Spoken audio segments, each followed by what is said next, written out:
Hi everybody, and happy Thursday. Are you having a good week? Well, I have another brand new book to share with you today, and this book is Bearnard Writes a Book, and it's written by Deborah Underwood, and it's published by Henry Holt & Company, and we want to thank them for allowing us to share this book with you today. So let's find out what this book is all about. Ready to get started, Charlie? Ready to get started? Okay. All right.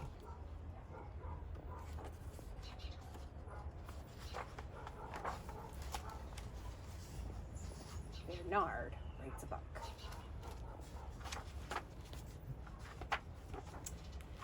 Bearnard and Gertie were reading about the brave bear in Bearnard's book. I wish you had your own book too, Gertie, said Bearnard. I know, I will write a book about you. My own book? How exciting! Would you like a book written all about you? That sounds good, doesn't it? Bearnard got some paper. He got a pencil. He sat at his desk and thought, and thought, and thought. Gertie waited patiently. Is the book ready yet? She called. Not quite yet, said Bearnard. Gertie, said Bearnard, I don't know how to write a book. I know you can do it. Maybe you just need some help. Of course, I'll ask the Queen of Storybook Land.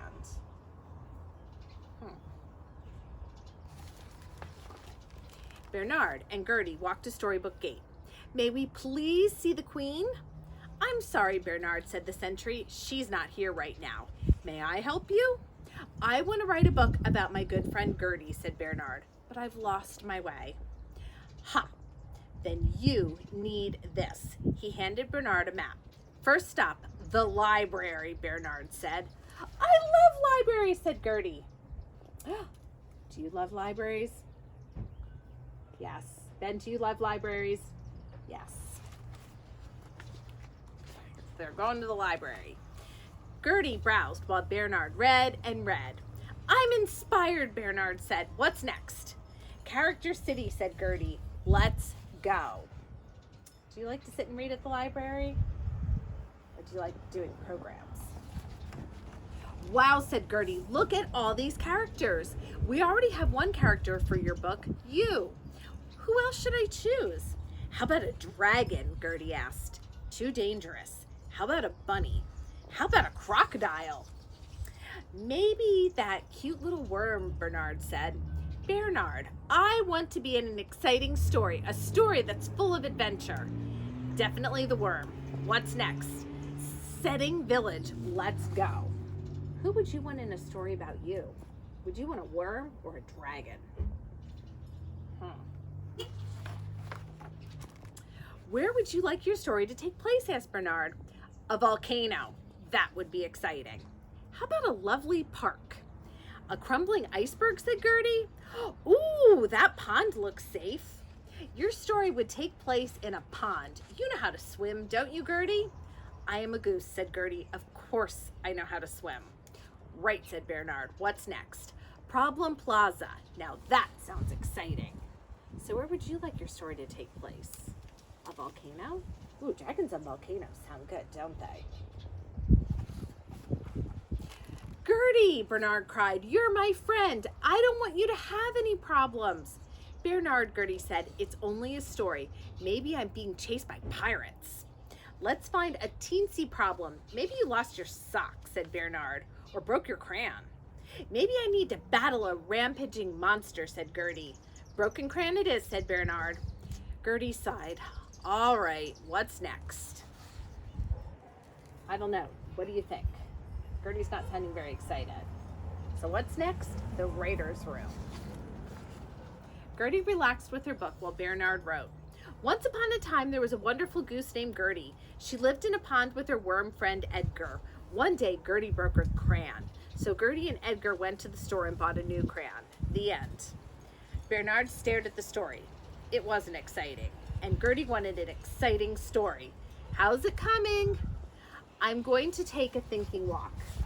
Okay, what do you think about this story, everyone? Is that exciting? No, not so much. All right. Bearnard walked all over Storybook Land. Can a writer Add characters to a story? Bearnard asked the sentry. Of course, writers change things all the time. That's part of writing. Bearnard began to get ideas, exciting ideas. After all, it was only a story, and he did want to make Gertie happy. Bearnard ran back to the writer's room and wrote, and wrote, and wrote. Gertie, he finally shouted, I'm done with your story. Thank you, Bearnard. And it is fine if it's not full of adventure. I'm just happy to have my own story. Bearnard cleared his throat and read. Once upon a time, Gertie, Edgar. Oh, that's the story that he edited. Once upon a time, Gertie and her friend Edgar, the worm, were drawing beside the pond. Gertie broke her crayon, so they decided to buy a new one. But just then, a pirate ship appeared. Give us your loot, said the pirate king. We only have a broken crayon, Gertie said. Then we will feed you to our crocodile, the pirate king said. Gertie and Edgar tried running, but the pirates were too fast. Gertie and Edgar tried hiding, but the pirates found them.